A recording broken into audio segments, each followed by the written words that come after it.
Hello student, हरी Saranam UPSC hub में आप लोगों का बहुत बहुत स्वागत है। कैसे हैं आप सभी? उम्मीद करता हूं आप सभी अच्छे होंगे।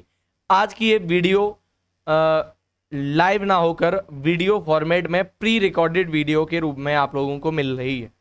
आज हम बात करेंगे वैदिक काल के बचे हुए पोर्शन की। कल हमने हिस्ट्री में वैदिक काल के बारे में काफ़ी कुछ चीज़ें कवर कर ली थी। आज हम उन सभी का एक बार रिवीजन करेंगे बिल्कुल शुरुआत से, और फिर आज जो चीज़ें बच गई थी कल वाली क्लास में उनको कवर करके वैदिक काल को पूरी तरीके से क्लोज कर देंगे। अगर आपने कल वाली वीडियो नहीं देखी है तो आप एक बार जाइएगा पीछे और उस वीडियो को देखकर इस वीडियो को कवर करने की कोशिश करिएगा, तो आपको बहुत ज़्यादा फायदा हो सकता है।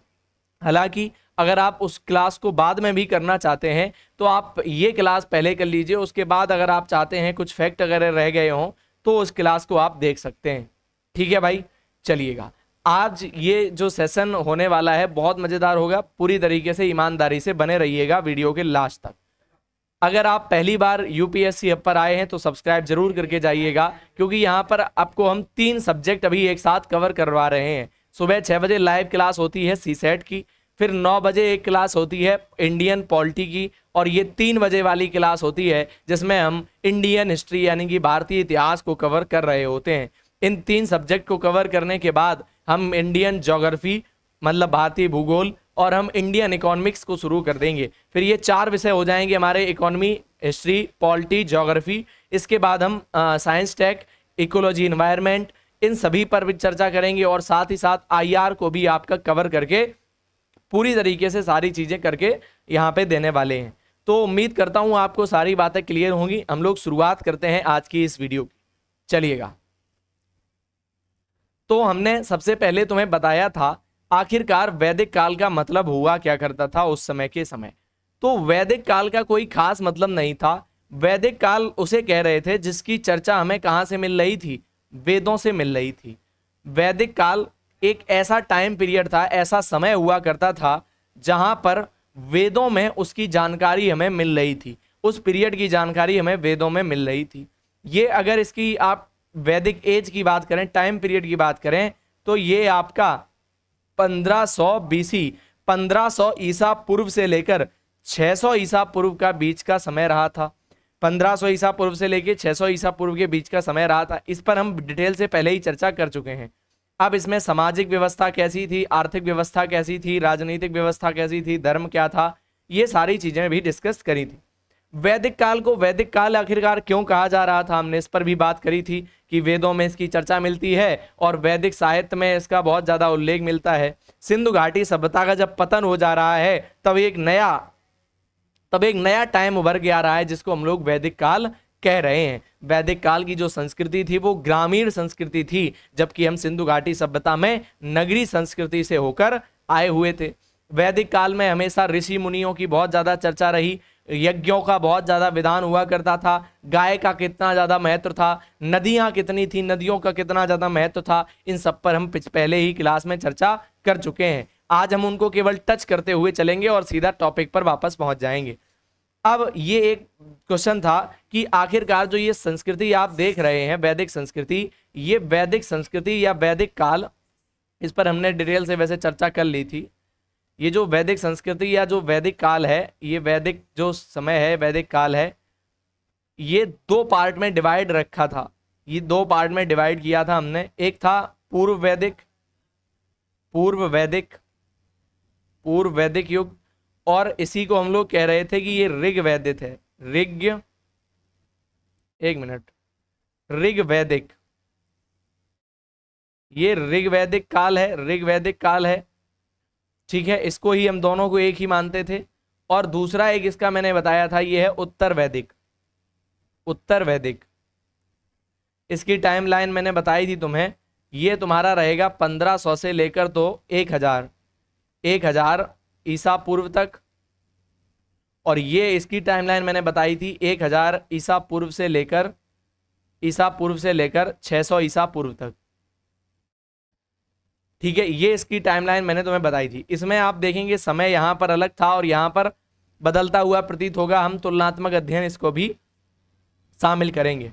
आखिरकार ये वैदिक काल जो स्टार्ट हुआ, ये किसके द्वारा स्टार्ट किया गया? इस पर भी हमने चर्चा करी थी कि वैदिक काल की जो शुरुआत है वो इन आर्यों के द्वारा की जा रही है। आर्य का मतलब क्या होता था? आर्य एक भाषाई शब्द हुआ करता था जिसका अर्थ था श्रेष्ठ। आर्य का मतलब श्रेष्ठ, या आर्य को कहते थे कुलीन। जो अपने आप को उच्च, श्रेष्ठ या कुलीन मानते थे उनको ये लोग आर्य कह रहे थे। गोरे रंग के होते थे, सुविकसित नाक वगैरह होती थी, लंबे कद के, नीली आंखों वाले लोग, ऐसा एज्यूम किया जाता है। इतिहासकार सोचते हैं कि ऐसे लोगों को ये लोग आर्य कह रहे होंगे, खुद को आर्य बता रहे होंगे। भाषा इनकी भारोपी भाषा हुआ करती थी, इंडो यूरोपीय भाषा हुआ करती थी। जीवन शैली शुरुआत में पशु चालक वगैरह हुआ करते थे, घुमंतु जीवन था।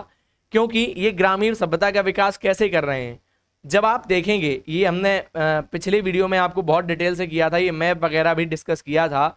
जब हमने देखा कि वैदिक काल से पहले जो सिंधु घाटी सभ्यता का काल था, हड़प्पा का काल था, उस समय, उस टाइम पीरियड में चीजें नगरी सभ्यता की ओर थी। तो कुछ लोग कहते हैं कि इन आर्यों ने वहां से भारत पे आक्रमण किया और पूरी सिंधु घाटी सभ्यता को नष्ट कर दिया और अपनी नई संस्कृति वैदिक काल के रूप में यहाँ पर इन्होंने व्याप्त रखी। तो कुछ लोग ये मानते हैं, लेकिन हालांकि इसमें कई और विचारक भी आते हैं। जैसे कुछ लोग कहते हैं कि ये आर्यों का मूल निवास दक्षिण यूरोप हुआ करता था। इसमें विसरणवादी और विकासवादी दो अवधारणाएं हमने पिछली क्लास में डिस्कस करी थी। दक्षिण यूरोप, यूराल पर्वत वगैरह, मध्य एशिया से कुछ लोग, मैक्स मूलर इसमें सबसे बड़े समर्थक हैं और ज़्यादातर यही मानते हैं कि ये लोग सेंट्रल एशिया, मध्य एशिया से भारत में आए थे और यहाँ पर इसके डीएनए के द्वारा भी कुछ साक्ष्य ऐसे मिले हैं। फिर अभिलेखीय साक्ष्य की अगर बात करोगे आप, तो ये बोग जगोई का अभिलेख, इसी को हम लोग बोलते हैं। इसका एक और नाम बोग जगोई अभिलेख का मैंने कल वाली क्लास में डिस्कस किया था। उसका क्या नाम था, एक मिनट रुकिएगा। बोग जगाई को एशिया माइनर का अभिलेख भी बोलते हैं, एशिया माइनर का अभिलेख। तो उसमें अलग अलग इंद्र, वरुण और औषधि के देवता, इनका वर्णन मिलता है, युद्धों का वर्णन मिलता है। तो बहुत सारी चीजें हैं, टाइम पीरियड का भी वहां पे पता चलता है। तो कुछ अभिलेखों के माध्यम से भी ऐसा इंगित होता है कि ये लोग, आर्य लोग, सेंट्रल एशिया से भारत आए हुए थे। ठीक है, भौगोलिक विस्तार पर हम आएंगे, इससे पहले हमने और भी कल चर्चाएं करी थी। आप एक बार देख लीजिएगा वो वीडियो, तो ज़्यादा बेहतर रहेगा। भौगोलिक विस्तार पर हमने बात करी थी कि ऋग वैदिक काल में इनका भूगोलिक विस्तार कहाँ तक था और उत्तर वैदिक आते आते ये किस तरीके से शिफ्ट हो गए थे गंगा यमुना के दोआब की तरफ। गंगा यमुना के दोआब की तरफ हमने एक मैपिंग करके दिखाया था तुम्हें।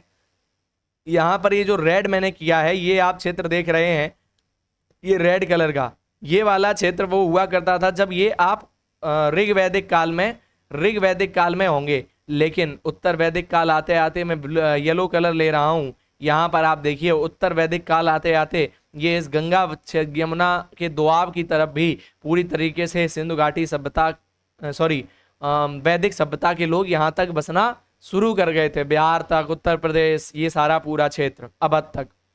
क्लियर है? हमने इस पर चर्चा कल वाली क्लास में बहुत डिटेल से करी हुई है, तो आप जाके देखेंगे। वैदिक साहित्य पर हमने चर्चा करी थी, चारों वेदों के बारे में छोटी छोटी बातें हमने चर्चा करी थी। अथर्ववेद, ऋग्वेद, सामवेद, यजुर्वेद, अथर्ववेद। शुरुआत के 3 वेदों को वेदत्रयी कहते हैं क्योंकि इसमें पारलौकिक बातें हैं, जबकि अथर्ववेद सांसारिक वेद माना जाता है क्योंकि इसमें आम जनमानस, जनता के लिए बातें लिखी हैं। जादू टोना, वशीकरण, रोगों का औषधि ज्ञान, ये सब चीजें इसमें यहाँ पे अथर्ववेद में हमें मिलती हैं। संगीत के लिए अगर पूछे तो सामवेद याद रखिएगा, संगीत फॉर सामवेद। फिर राजनीति तक हमने कवर कर लिया था। ऋग्वेद की राजनीति जीवन कैसा था, उत्तर वैदिक काल में, ऋग्वैदिक काल में, दोनों में क्या डिफरेंस था, ये भी हमने बहुत अच्छे से डिटेल में कल वाली क्लास में कवर कर लिया था। आज हम लोग यहाँ से स्टार्ट कर रहे हैं प्रशासनिक संस्थाएं और राजा का विधायीकरण। यहां से कुछ चर्चाएं हम लोग आज से शुरू कर रहे हैं। क्लियर है? यहां तक कोई दिक्कत परेशानी नहीं होनी चाहिए। अब प्रशासनिक संस्थाएं यहाँ पे क्या हुआ करती थी, तो वृद्ध और कुलीन लोगों की संस्थाएं हुआ करती थी। यहाँ पे वृद्ध और कुलीन का मतलब है पुराने लोग, जो बुजुर्ग लोग जो हुआ करते थे, और जो पुराने कुलीन लोग हुआ करते थे अच्छे वर्ग से, उन लोगों की क्या होती थी, संस्थाएं हुआ करती थी। न्याय का कार्य यही लोग करते थे। मतलब बूढ़ों को इन्होंने शामिल कर लिया था न्याय देने के लिए, बुजुर्गों को इन्होंने शामिल कर लिया था न्याय देने के लिए। साथ साथ बुजुर्गों के अलावा इन लोगों ने एक काम और किया था, वो क्या किया था, बुजुर्गों के अलावा इन लोगों ने कुलीन वर्ग के लोग जो अधिक पैसे वाले होते थे उनको भी ऐड कर लिया था, उनको भी शामिल कर लिया था न्याय वगैरह देने के लिए। बोलो, उनको भी शामिल कर लिया था न्याय वगैरह देने के लिए। क्लियर है ये बात। इसके बाद और यहाँ पे चर्चा करी जाती है समिति क्या होती थी। तो सभा समझ में आ गया, न्याय दे रही थी, उसमें वृद्ध लोग और कुलीन वर्ग के लोग शामिल थे। अब जो तुमने बात करी समिति की, समिति में आम जनता और केंद्रीय संस्था हुआ करती थी। इसमें आम जनता और राजा का चुनाव करने के लिए एक समिति बनाई जाती थी। फिर विदत नाम की एक शब्द आता है, इसमें सबसे प्राचीन संस्था थी। लूटे गए धन का बंटवारा करने के लिए विदत एक शब्दावली के तौर पर आप याद रखेंगे। उत्तर वैदिक के समय विदक समाप्त हो गई थी और सभा और समिति पर धनी कुलीन वर्ग का कब्जा हो गया था। एक बात आप ध्यान से सुनिएगा, मैं तुम्हें वैदिक, ऋग्वैदिक और उत्तर वैदिक में बहुत बड़ा अंतर स्पष्ट करवा रहा हूं। जब तुम इधर समझो, जब तुम ऋग्वैदिक काल की बात कर रहे होगे, ऋग्वैदिक को हमेशा याद कैसे रखना, ऋग्वैदिक काल को सभी चीजें अच्छी अच्छी याद रखना। मतलब जो वैदिक काल का शुरुआती दौर था, शुरुआत की जो 400-500 सालें थी, वहां पर सारे काम अच्छे हो रहे थे। लेकिन उसके बाद समाज में विकृतियां बढ़ती जाएंगी। जितनी कुरीतियां हैं, जाति प्रथा है, वर्ण व्यवस्था है, जितनी भी दिक्कतें होंगी, वो सारी दिक्कतें धीरे धीरे तुम्हें बढ़ती हुई प्रतीत होंगी उत्तर वैदिक काल के दौरान। ये बात क्लियर है। पानी ले आओ बोतल में, राधे से मंगाओ। तो ये बात क्लियर है, धीरे धीरे उत्तर वैदिक के समय में दिक्कतें बढ़ेंगी। तो अब देखिए जरा, जो विदत नाम की जो प्रक्रिया थी वो समाप्त हो गई। अब सभा और समितियां जो बची हैं उन पर भी केवल और केवल धनी और कुलीन वर्ग का कब्जा हो गया। जहां पर पहले सभा में बूढ़े लोगों को शामिल किया जा रहा था न्याय करने के लिए, अब वहां पर केवल और केवल पैसे वाले धनी लोग और कुलीन वर्ग के लोग बैठ गए थे। महिलाओं को इसमें प्रवेश से वर्जित कर दिया गया था। तो अगर पूछे कोई वैदिक काल में महिलाओं की स्थिति, बोले बहुत बढ़िया थी, लेकिन केवल और केवल ऋग्वैदिक काल तक। जैसे ही हम लोग उत्तर वैदिक की ओर प्रस्थान करेंगे, वैसे वैसे हमारे समाज में जो महिलाओं की स्थिति है वो धीरे धीरे खराब होनी स्टार्ट हो जाएगी। क्लियर है यहां तक? बोलो जल्दी से, क्लियर है बिल्कुल सारी बातें। अब जरा इसको मैं स्लाइड को थोड़ा साइड कर दूं ताकि आपको दिखाई दे। राजकीय यज्ञ वगैरह हुआ करते थे। राजकीय यज्ञ का मतलब था राजा जो यज्ञ वगैरह कर रहा था उसी को ये लोग राजकीय यज्ञ बोल रहे थे। तो एक बार बताओ, दिख रहा है ना ये स्लाइड? सॉरी, मैं लाइव क्लास सोच रहा था, देखी कैसे तो मैं रहा होगा, तब भी तुम बता नहीं पाओगे। चलिएगा, तो जो राजकीय यज्ञ वगैरह हुआ करते थे इनकी क्या दिक्कतें थी, इनका क्या सिस्टम था? तो जो राजकीय यज्ञ वगैरह हुआ करते थे इसमें राजा अपनी शक्ति, प्रतिष्ठा और दैवी अधिकार सिद्ध करने के लिए जटिल यज्ञ करता था। राजकीय व्यवस्था का मतलब था राजा सिद्ध करना चाहता था कि मैं ही एक सर्वश्रेष्ठ राजा हूं आसपास के सभी राजाओं में। जैसे अभी आप देखते हैं कोई देश अपनी जो अंतरिक्ष के मिशन करता है वो दिखाना चाहता है कि हम पूरे विश्व में काफी विकसित हो चुके हैं, हमारे पास टेक्नोलॉजी बहुत अच्छी है। और युद्ध भी कभी कभी छोटे मोटे युद्ध भी करते रहते हैं, अपने अस्त्रों का युद्धाभ्यास में प्रयोग करके दिखाते रहते हैं। तो बहुत सारी चीजें वो करते रहते हैं। क्यों? क्योंकि विश्व में उनका दबदबा बना रहे। ऐसे ही पुराने समय में राजा यज्ञ करते थे। इसमें 3 तरीके के यज्ञ बहुत प्रचलित हैं और इनको बहुत अच्छे से समझना तुम लोग, क्योंकि पेपर में इससे क्वेश्चन बनने के चांसेस होते हैं। सबसे पहला आता है राजसूय यज्ञ। राजसूय यज्ञ, राजसूय यज्ञ क्या होता था? ये राज्याभिषेक के समय किया जाता था। इसमें क्या है, जब राज्याभिषेक किसी राजा का होता था तो वो राजसूय यज्ञ किया जाता था उस समय। ठीक है, तो राजसूय यज्ञ काफी प्रचलित हुआ करता था उस समय। एक मिनट में पानी जरा ले लूं। तो राजसूय यज्ञ इस समय बहुत प्रचलित था। फिर अश्वमेध यज्ञ हुआ करता था। अश्वमेध यज्ञ की कहानी ऐसी थी कुछ कि उसमें एक राजा अपना घोड़ा छोड़ देता था। घोड़े पर बाकायदा उसमें बढ़िया से लिखा होता था कि किस राजा का ये घोड़ा है, अश्व है, और जो है ये अगर आप इस घोड़े को जाने दे रहे हैं अपने राज्य से तो ये मान लिया जाता था कि जो जिस राज्य से ये घोड़ा निकल गया है वो राज्य हार मान चुका है और अपने आप को कमजोर मान रहा है जिस राज्य का ये घोड़ा है उससे। जिस राज्य का ये घोड़ा है उससे। बोलो,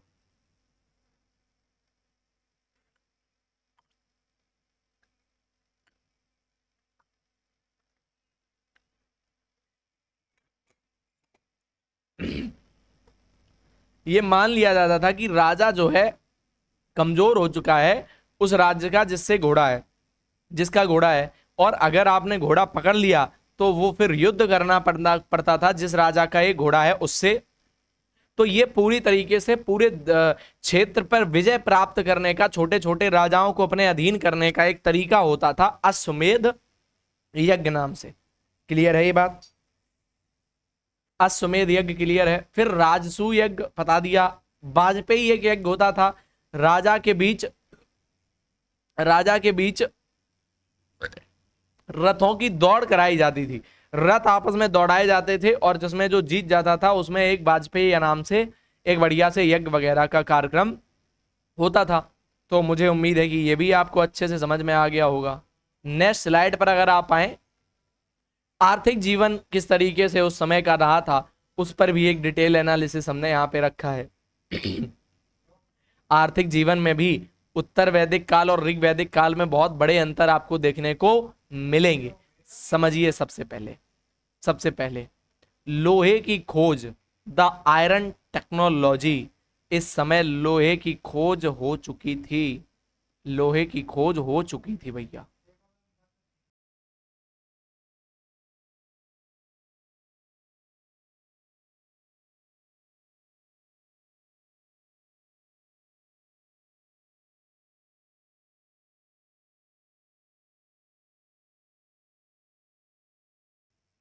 ठीक है भाई।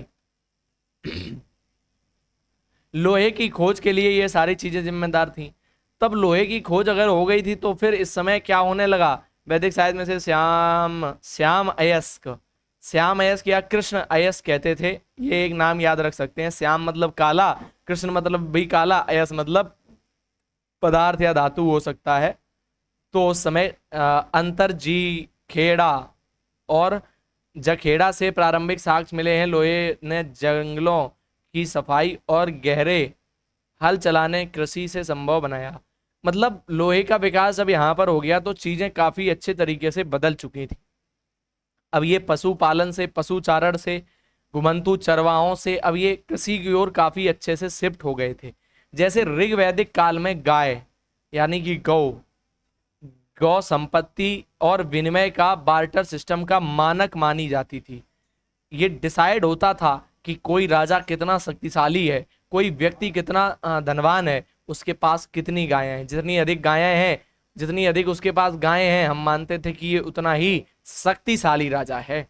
क्लियर है? तो गाय उस समय एक बहुत बड़ा प्रतीक चिन्ह हो गई थी। कृषि गौड़ केवल चारे के लिए एकमात्र ज्ञात फसल यव जौ हुआ करती थी और बहुत ज्यादा कृषि का यहाँ पे विकास की बात नहीं मिलती है। हालांकि ये लोग भोजन के लिए कृषि पर काफी कुछ निर्भर करते थे। मुद्रा, निष्क, स्वर्ण आभूषण का प्रारंभिक प्रयोग, लेकिन मुख्य रूप से वस्तु विनिमय ही किया जाता था। हालांकि आप देखें तो थोड़ा सा मुद्रा प्रचलित हुई थी, लेकिन मुख्यतः ऋग वैदिक काल में हमेशा ही वस्तु विनिमय ही सबसे ज्यादा प्रधान था। वस्तु विनिमय में भी गाय को एक मानक मुद्रा के रूप में प्रयोग किया जा रहा था। ठीक है?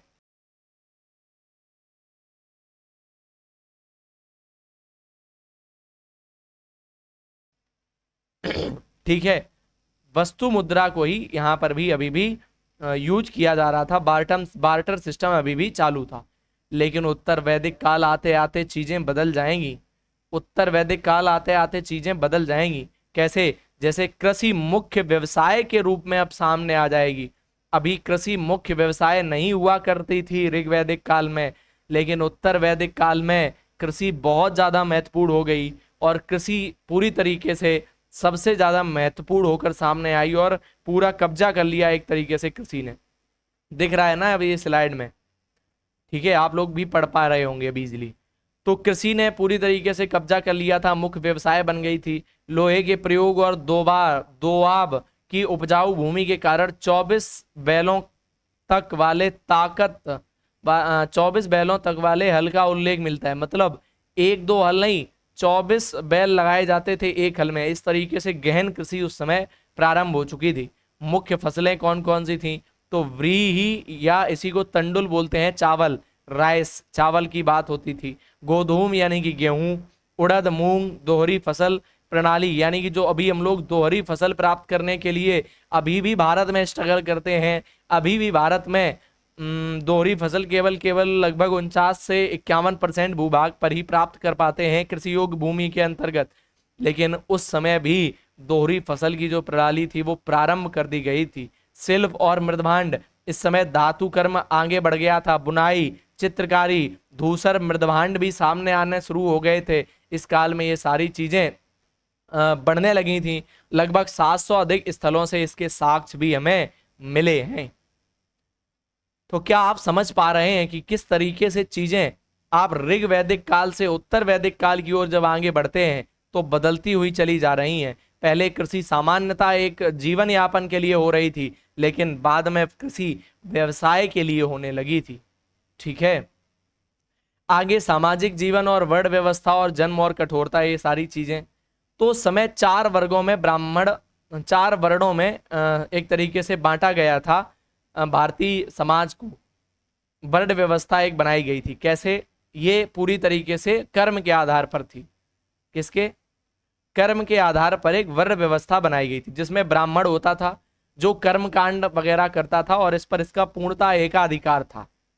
कर्म कांड वगैरह, यज्ञ करना, हवन करना, ये सारे काम ब्राह्मण के होते थे। फिर एक क्षत्रिय दूसरा वर्ण हुआ करता था। क्षत्रिय या राजन्य इसको बोलते थे, रक्षक और शासन का काम करता था, राजा वर्ग हुआ करता था ये। फिर तीसरा वर्ग होता था वैश्य वर्ग, और इस वैश्य वर्ग का काम होता था पूरी तरीके से अर्थव्यवस्था को मैनेज करना। ये लोग क्या करते थे? उत्पादन करते थे, प्रोडक्ट बनाते थे। कर चुकाने वाला ये वर्ग हुआ करता था। बहुत अधिक मात्रा में कर ये पूरी तरीके से देते थे राजा को, और राजा यज्ञ वगैरह करवा के पूरी तरीके से धन देता था ब्राह्मण को। शूद्र ये उच्च वर्णों की सेवा, उपनयन आदि, उपनयन का अधिकार नहीं था। ये उच्च वर्णों की सेवा के लिए बताए गए थे कि ये सेवा का काम कर रहे हैं, और ये एक शूद्र वर्ण के रूप में लाया गया था। लेकिन अब इसमें आप देखिए जरा, ऋग वैदिक काल में ये व्यवस्था काफी लचीली थी। ऋग वैदिक काल में ये वर्ण व्यवस्था कैसी थी? लचीली थी। मतलब अगर कोई क्षत्रिय ब्राह्मण का कर्म करना चाहता था तो ये अनुमति थी कि कोई भी क्षत्रिय ब्राह्मण का कर्म कर सकता है। वेद अध्ययन करके आप पूरी तरीके से काम कर सकते थे। यहाँ तक कि कोई शूद्र व्यक्ति भी अगर ब्राह्मण का वर्ग या शूद्र व्यक्ति क्षत्रिय का कर्म करना चाहता है तो उस समय पूर्ण स्वतंत्रता हुआ करती थी। लेकिन जब आप उत्तर वैदिक काल की ओर आगे बढ़ेंगे, उत्तर वैदिक काल आते आते ये व्यवस्थाएं धीरे धीरे जन्म के आधार पर हो जाएंगी, और यहाँ पर कठोरता धीरे धीरे बढ़ती चली जाएगी। आधार इस समय पहले तो समाज समता मूलक था। ये भले ही वर्ण व्यवस्था थी, फिर भी समाज में समानता देखने को मिलती थी। आधार क्या था वर्ण व्यवस्था का? तो वर्ण व्यवस्था पूरी तरीके से कर्म के आधार पर हुआ करती थी, व्यवसाय के आधार पर। आप क्या व्यवसाय कर रहे हैं इसके आधार पर, जन्म से इसका कोई लेना देना नहीं था। सामाजिक गतिशीलता संभव थी। सामाजिक गतिशीलता का मतलब है अगर कोई क्षत्रिय कर्म नहीं कर रहा है ठीक से, वैश्य का कर्म कर रहा है, तो फिर उसको हम लोग क्षत्रिय मानते ही नहीं थे। हम कहते थे कि ये तो भैया क्षत्रिय है ही नहीं, ये तो वैश्य है।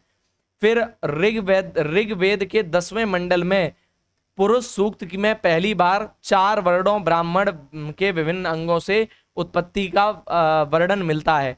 मतलब ऋग्वेद के 10वें मंडल में पहली बार ऐसा उल्लेख मिलता है कि भारत में वर्ण व्यवस्था कैसी होनी चाहिए, पुरुष सूक्त में। क्लियर है ये पॉइंट?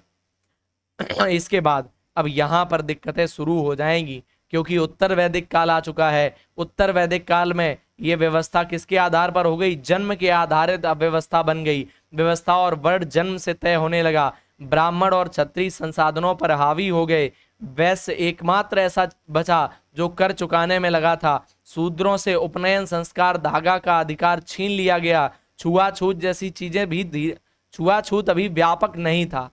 मतलब छुआछूत जैसी चीजें इस समय बहुत ज्यादा प्रचलित नहीं थी, लेकिन फिर भी यहाँ पे लिखा है, वरना तुम कहोगे सर अपने मन से बता रहे हैं। ठीक है, तो ये व्यवस्थाएं उस समय व्याप्त नहीं थी, लेकिन धीरे धीरे भेदभाव बढ़ने लगा था। बाकी फिर आगे जब समाज बढ़ेगा महाजनपद काल वगैरह में, तो व्यवस्थाएं और भी ज्यादा जटिल और भी ज्यादा बिगड़ जाएंगी। तो क्या आपको ये वर्ण व्यवस्था का फंडा क्लियर हुआ है? ठीक है, आगे बढ़ें जरा। आगे आते हैं परिवार, गोत्र और स्त्रियों की स्थिति। तो यहाँ पे आश्रम व्यवस्था हुआ करती थी। आश्रम व्यवस्था, जीवन के 4 चरण बताए गए थे। ये इस तरीके का क्वेश्चन यूपीएससी पूछ सकता है, क्योंकि इस बार 2026 में एक क्वेश्चन खतरनाक पूछा था उसने कि बताओ जैन धर्म में कौन सा किसका उल्लेख नहीं है। तो वो क्वेश्चन काफी कठिन हो जाता है, तो ऐसे क्वेश्चन थोड़ा सा समझ के चलिएगा। उस समय आश्रम व्यवस्था होती थी, लाइफ की स्टेजेस होती थी। पहला जो आश्रम था वो था ब्रह्मचर्य आश्रम। ब्रह्मचर्य आश्रम का मतलब था, उस समय ये छात्र जीवन को माना जाता था, जब व्यक्ति केवल और केवल शिक्षा पर फोकस करता था। शिक्षा पर फोकस करता था, अब जैसे सोशल मीडिया पर फोकस नहीं करता था। ठीक है।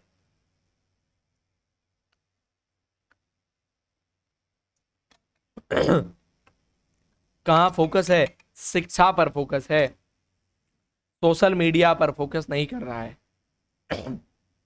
नेक्स्ट, अब रुकिएगा जरा, 1 मिनट का मुझे समय देना।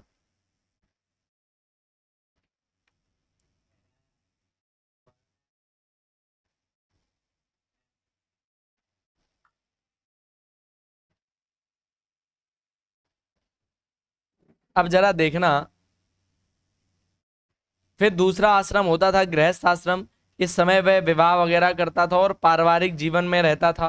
फिर वानप्रस्थ आश्रम होता था।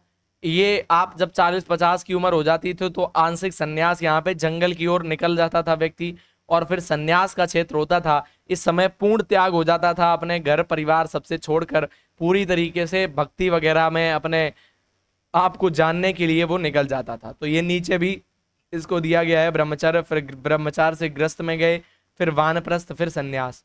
ठीक है। फिर गोत्र वगैरह की व्यवस्था होती थी। अर्थ मूल रूप से वह स्थान जहां पूरे कुल का गोधन गाय पाला जाता था उसको हम लोग गोत्र वगैरह कह रहे थे। लेकिन अब गोत्र का मतलब अपनी धर्म के या जाति के विशेष वंश के आधार पर माना जाता है। बाद में इसका अर्थ समान पूर्वज से उत्पन्न होने वाले वंश के आधार पर हो गया, अभी भी यही चल रहा है। फिर गोत्र बहिर्विवाह, समान गोत्र में विवाह वर्जित कर दिया गया ताकि रक्त कुल की शुद्धता बनी रहे। मतलब बेसिकली अगर साइंटिफिक तरीके से आज अगर आप बात करें बायोलॉजी के अकॉर्डिंग, तो जो जीन्स वगैरह हैं वो चेंज होते रहें, इसलिए समान गोत्र में शादी विवाह करने को वर्जित कर दिया गया था, ताकि जीन जो है वो चेंज होते रहे पीढ़ी दर पीढ़ी, क्योंकि बीमारियां वगैरह एक ही अगली पीढ़ी में ना चली जाएं। फिर स्त्रियों की स्थिति के ऊपर बात करें तो ऋग वैदिक काल में स्थिति बहुत अच्छी हुआ करती थी, स्थिति अच्छी थी। वे सभा विदित में जाती थी। लोपा मुद्रा इसका उदाहरण मिलती हैं, घोषा इसका उदाहरण मिलती हैं, अपाला जैसी विदुषी महिलाएं यहाँ पर मिलेंगी आपको। बाल विवाह जैसी कुरीतियां नहीं हुआ करती थी। लेकिन उत्तर वैदिक काल में, मैंने फिर से वही बात मेरी याद रखना, ऋग वैदिक से उत्तर वैदिक काल की ओर जाने पर आपको कुरीतियां, बुराइयां, दिक्कतें बढ़ती हुई दिखाई देंगी। इसीलिए उत्तर वैदिक काल में स्थिति में भारी गिरावट आई, स्त्रियों की स्थिति में भारी गिरावट आई उत्तर वैदिक काल के समय, और राजनीतिक संस्थाओं से इनको बाहर कर दिया गया और धीरे धीरे इनको पुरुष के अधीन मान लिया गया। तो ये बेसिक यहाँ पे तुम्हें समझ आना चाहिए ये सारा कुछ। ठीक है। नेक्स्ट, आगे धार्मिक चीजों पर अगर आप बात करें तो यहाँ पे कौन कौन सी चीजें थी, तो वो भी जरा इंपॉर्टेंट शब्दावली है, इसको याद रखेंगे। ऋग वैदिक काल में प्रमुख देवता अगर देखें तो इंद्र हुआ करते थे। ऋग वैदिक काल के प्रमुख देवता अगर पूछे जाएंगे तो इंद्र हुआ करते थे, जो युद्ध और वर्षा के देवता थे। अगर आप एक बात मेरी यहाँ पे ध्यान से थोड़ा सुनिएगा, अगर आप वर्तमान में हिंदू धर्म से हैं तो आपको फिर भी बहुत चीजें आसान लगेंगी, क्योंकि ये बहुत चीजें सरल लगेंगी। लेकिन अगर आप अलग धर्मों से हैं तो आप थोड़ा सा गौर से इनको समझिएगा, क्योंकि इनसे क्वेश्चन पूछ सकता है बाई चांस। ठीक है। तो जो इंद्र देव हुआ करते थे, तो इंद्र देवता को युद्ध और वर्षा का देवता मानते थे। मतलब यहां से तुमने हवन किया और ऊपर से वर्षा हो रही है, तो भले ही आज हम विज्ञान की दृष्टि से देखें कि ये हमारा क्या काम कर रहे होंगे हवन वगैरह, जब बादल हैं तो उसको आर्टिफिशियल रेन की तरीके से, जो हम लोग ज्योग्राफी में पढ़ते हैं कि उनको क्या मिल जाते थे, ग्रहाणु कण मिल जाते थे और बादल बन के वर्षा होती थी, और ये लोग मानते थे कि इंद्रदेव वर्षा कर रहे हैं। तो हम अगर विज्ञान से, आज के विज्ञान से जोड़ें तो हम मान सकते हैं कि ये विज्ञान पूरा था। लेकिन अगर उस समय के परिप्रेक्ष्य में, कहानी में देखें तो चीजें तुम्हें अलग मिलेंगी। मतलब अगर तुम टाइम मशीन में मेरे साथ बैठे हो और इस समय के लोगों से पूछ रहे हो कि यहाँ पर कौन कौन से देवताओं की पूजा होती है, तो तुम्हें उत्तर मिलेगा कि इंद्र देव हैं जो युद्ध और वर्षा के देवता हैं। अग्नि, अग्नि तो हम लोग जानते ही हैं, आग जो यानी कि जो हम लोग अभी फायर यूज करते हैं, तो अग्नि देवता का भी उल्लेख मिलता है। इसके साथ साथ वरुण मतलब ऋतु और ब्रह्मांडी नियम के देवता माने जाते थे, तो वरुण देवता का भी यहाँ पे थोड़ा सा वर्णन आपको मिलता है। इसके साथ साथ उत्तर वैदिक काल में ये चीजें बदल जाएंगी। यहाँ पर प्रजापति नाम से एक देवता निकल के आएंगे जो सृष्टि के सर्वोच्च देवता कहे जा रहे हैं। फिर भगवान विष्णु संरक्षक माने जाएंगे, भगवान रुद्र पशुओं के देवता पशुपतिनाथ, इनको सामने लिया जाएगा। तो उत्तर वैदिक काल में फिर देवताओं में भी धीरे धीरे परिवर्तन आता चला जाएगा। पूजा का उद्देश्य क्या होता था, अगर आप देखें कि ऋग वैदिक काल में पूजा क्यों कर रहे थे, तो वो पुत्र वगैरह के लिए, प्रजा के लिए पूजा हो रही थी। उनके पास गायें बढ़ जाएं, गायों की संख्या बढ़ जाए, इसलिए पूजा कर रहे थे। युद्ध में विजय मिल जाए, इसके लिए पूजा कर रहे थे। लेकिन जब आप उत्तर वैदिक काल में आएंगे तो ये भौतिक सुख समृद्धि के लिए पूजा होने लगी थी। क्षेत्र का विस्तार मतलब राजा अपना क्षेत्र बढ़ाने के लिए, शक्ति बढ़ाने के लिए ये युद्ध वगैरह करने लगे थे। तो यहाँ पर धीरे धीरे अब आपको क्या चीजें देखने को मिल रही हैं, धीरे धीरे पूरी तरीके से चीजें बदलती हुई देखने को मिल रही हैं। बोलो।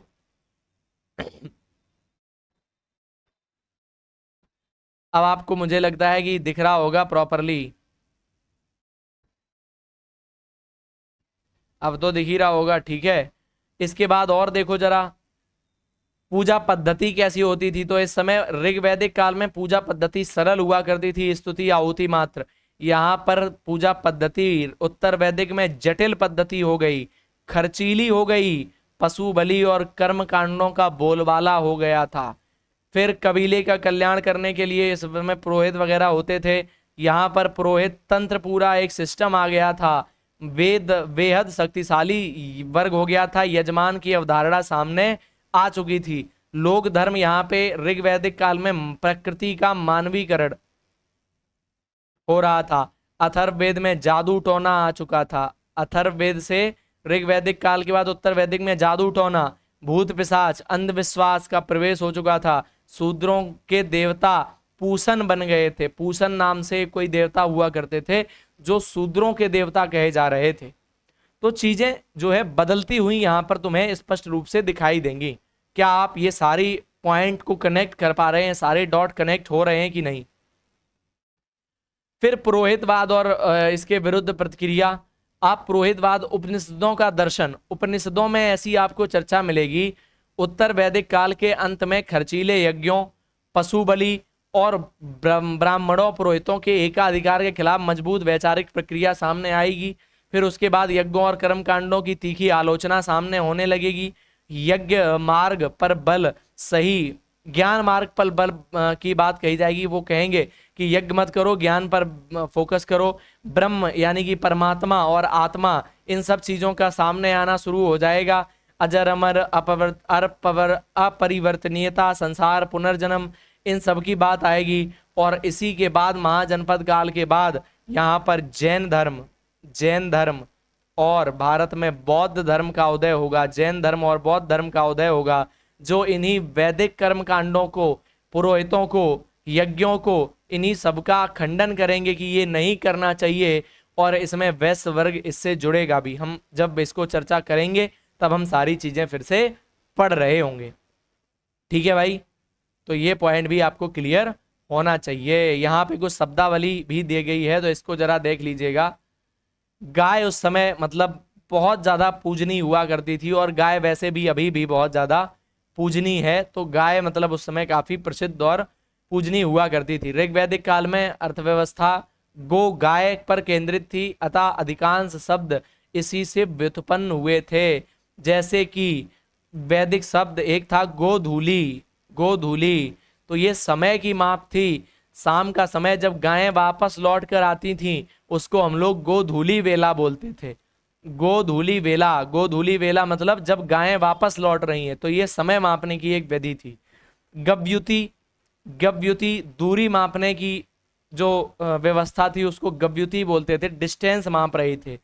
गवेषणा, गवेषणा युद्ध में गायों की खोज के लिए संघर्ष, युद्ध वगैरह। गावेषणा इसको ऐसे समझ लेना, ईर्ष्या से, गवेषणा। फिर गोमत, गोमत एक धनी व्यक्ति जिसके पास बहुत सारी गायें होती थी, बहुत सारी गायें होती थी, उसको गोमत बोल रहे थे। फिर गोघ्न, गोघ्न मतलब अतिथि, गोघ्न मतलब अतिथि। दुहित्री, दुहित्री पुत्री जो गाय दुहती हो, पुत्री को बोल रहे थे। ब्रूहिति, ब्रूहिति या तंडुल चावल हुआ करते थे। निष्क, स्वर्ण के आभूषण को ये लोग निष्क बोल रहे थे। तो ये शब्दावली ऐसी है जिसको आपको काफी ज्यादा अच्छे से याद कर लेना चाहिए, क्योंकि वैदिक शब्दावली से सीधा क्वेश्चन बना सकते हैं। क्यों बना सकते हैं? गले में बहुत खराश हो रही है भाई। मैं अगर तुमसे पूछूं कि इस पर आखिरकार क्वेश्चन क्यों बना सकते हैं, क्योंकि वैदिक काल की काफी चर्चाएं होती रहती हैं। गाय की रक्षा, गौवध के गौ हत्या पर रोक की बात काफी चर्चा में रहती है। इसलिए हो सकता है कि एग्जामिनर इस पर क्वेश्चन पूछ दे। तो तुम्हें ये गोधूली पता होना चाहिए। गोधूली मतलब शाम का समय, जब गायें वापस लौट रही हैं, समय माप रहा है। गव्युति मतलब ये दूरी माप रहा है। गवेषणा मतलब ये युद्ध को दिखा रहा है, ईर्ष्यावश संघर्ष कर रहे हैं गायों के लिए। गोमत, गोमत मतलब धनी व्यक्ति। गोघ्न, गोघ्न मतलब अतिथि, गोघ्न। दुहित्री गाय को दूहने वाली, दूध निकालने वाली गाय को पुत्री ऐसी। ब्रीहित या तंडुल चावल, और निष्क मतलब सोना। एक बार फिर से रिवाइज करते हैं, एक बार फिर से अगर रिवाइज करेंगे तो ये बिल्कुल अच्छे से क्लियर हो जाएगा। फिर से, गोधूली मतलब समय है, टाइम है, शाम का समय जब गायें वापस लौट रही हैं अपना भोजन वगैरह चर के। फिर गव्युति, गव्युति मतलब ये एक तरीके से दूरी मापने का क्षेत्र है। फिर गवेषणा, गवेषणा मतलब ये युद्ध और गायों के लिए संघर्ष की बात है। गोमत मतलब धनी व्यक्ति है। गोग्न मतलब ये आपका क्या है, गोग्न मतलब आपका पूरी तरीके से ये हो जाएगा, क्या बोलते हैं इसको, गेस्ट। गोग्न मतलब गेस्ट, अतिथि। गोग्न गेस्ट, और दुहित्री ये पुत्री जो गाय को धू रही है बेसिकली।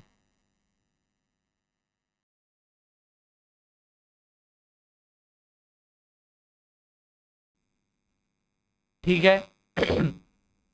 थोड़ा सा वॉइस हो सकता है वाइब्रेट कर रही हो पीछे से बैकग्राउंड में, क्योंकि जब लाइट यहाँ पे चली जाती है तो इन्वर्टर पर जब हम लोग रिकॉर्डिंग करते हैं या लाइव क्लास भी लेते हैं तो माइक थोड़ा सा आवाज करता है, तो थोड़ा सा एडजस्ट करना।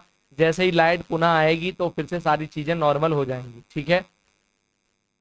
थोड़ा सा एडजस्ट कर लेना, वरना तुम्हें लगेगी सर का माइक खराब हो चुका है, अब छोड़ देते हैं क्लास।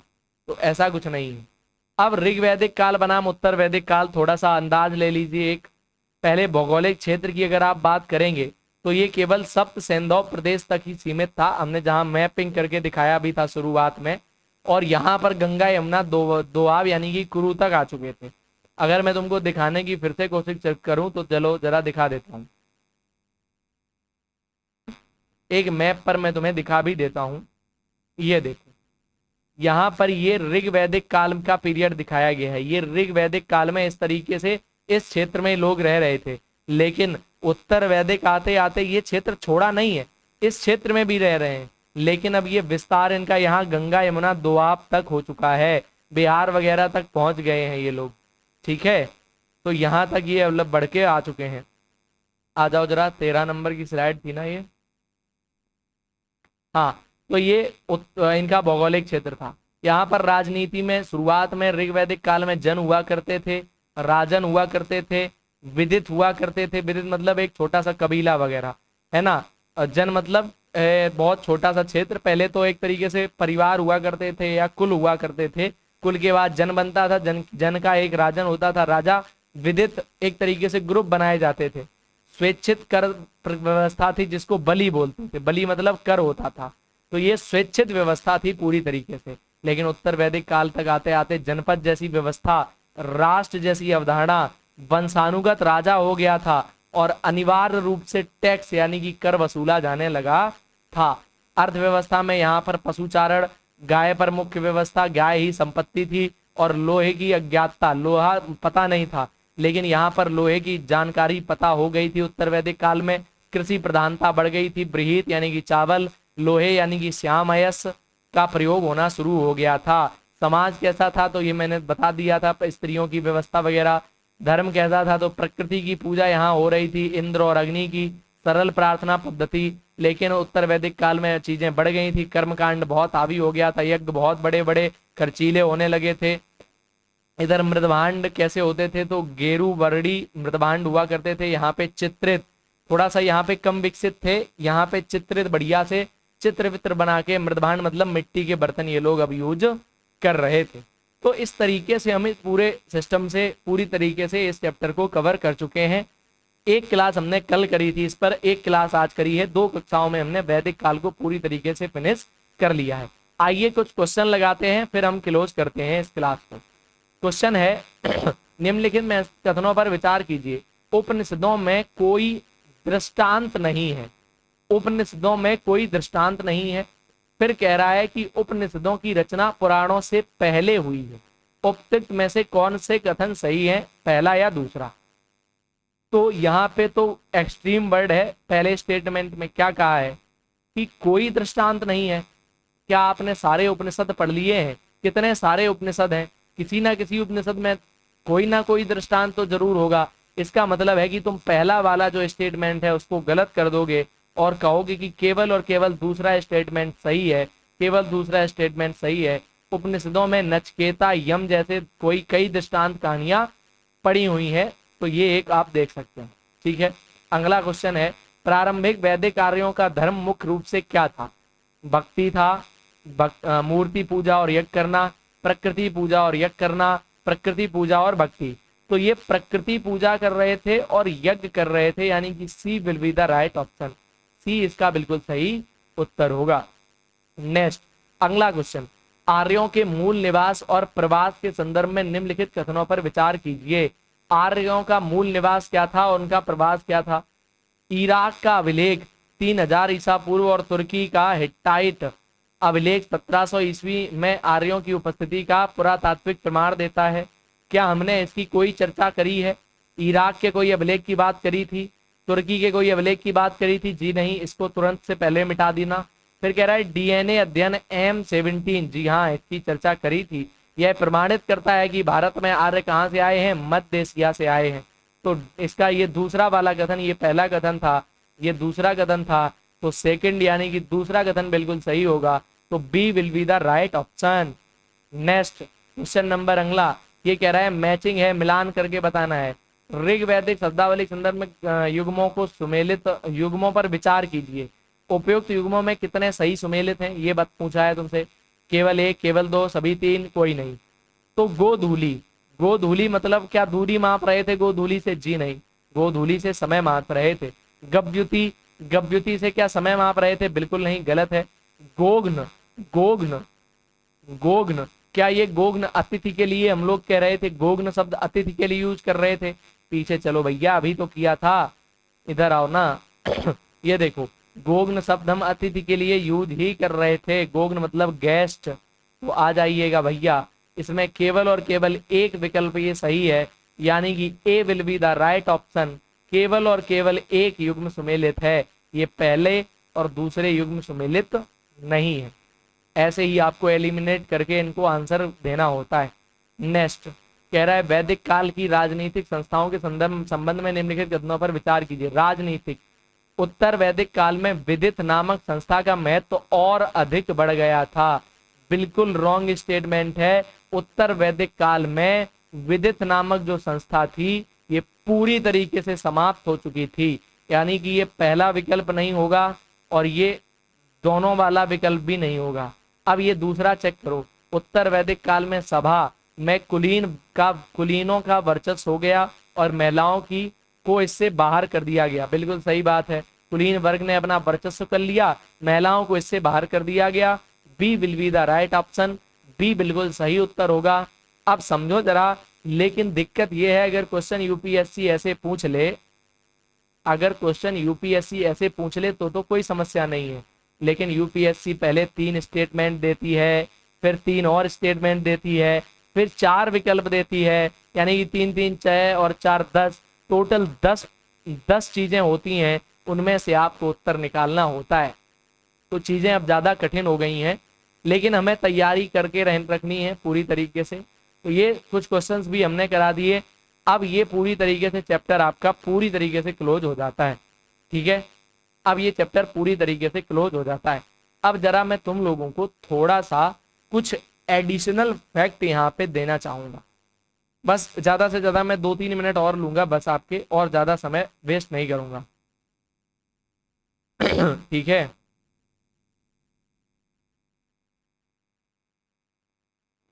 ज्यादा समय वेस्ट नहीं करूंगा भैया।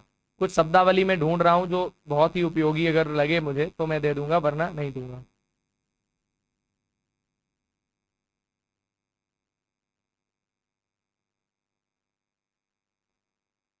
इसके बाद सीधा हम लोग महाजनपद को पढ़ रहे होंगे।